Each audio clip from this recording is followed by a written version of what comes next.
মিলি চেমিলি বদিয়া দুখন হিয়া বাঢ়িছে বাঢ়ি বদিয়া ভাল পোৱা মিলি চেমিলি বদিয়া দুখন হিয়া বাঢ়িছে বাঢ়ি বদিয়া ভাল পোৱা। ওলা মজা গান গাইছোঁ ক'ত শিকিলি এইবোৰ গান? সেই ফটোৱা কথাবোৰ নকবি ধেত, মইনো ভাল গান গাব পাৰোঁনে আৰু? সেই ফটোৱা কৰা নাই ধেত, পাৰিছ আৰু পাৰিবি ডাঙৰ হ'লে। বাৰু এইবোৰ কথা বাদ দে, মই তোক সাঁথৰ এটা সুধিম, তই ক'ব পাৰিবিনে সেইটো ক? বহুত সাঁথৰহে, সাঁথৰ উত্তৰ পতককৈ দি দিম। ৰমেন, তই কচোন বাৰু এটা বেজী ওজন বেছি নে এটা গডেজৰ ওজন বেছি?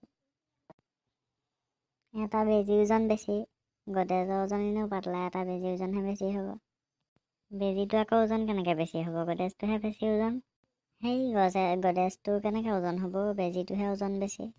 কেনেকৈ বেজীটো বেছি ওজন কচোন বাৰু তই?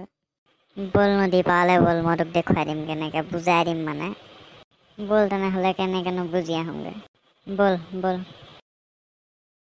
তই এতিয়া চাবি হা, যদি আমি বেজী এটা পানীৰ ওপৰত থৈ দিওঁ, বেজীটো তললৈ সোমাই গুচি যাব। যদি গডেজটো থওঁ, সোমাই যাবনে? নাযায়। সেইটোৱে, এতিয়া বেজী ওজন বেছি হ'ল নে গডেজৰ ওজন বেছি হ'ল? আৰু কাৰোবাৰ বেলেগ খাতৰা উত্তৰ দিলি দেই, তোক মানিছোঁ কিন্তু। হ'ব তই থাক এতিয়া ইয়াতে, মই যাওঁ। যা। বন্ধু বান্ধৱীসকলতো আজিলৈ ভিডিঅ'টো ইমানে আছিল। যদি ভিডিঅ'টো চাই ভাল লাগিল তেনেহ'লে ভিডিঅ'টো লাইক কৰিব, কমেণ্ট কৰিব, শ্বেয়াৰ কৰিব, আৰু যদি মোৰ চেনেললৈ আপোনালোক প্ৰথমবাৰৰ বাবে আহিছে তেনেহ'লে মোৰ চেনেলটো ছাবস্ক্ৰাইব কৰি অল ন'টিফিকেশ্যনত ক্লিক কৰি দিব। ধন্যবাদ।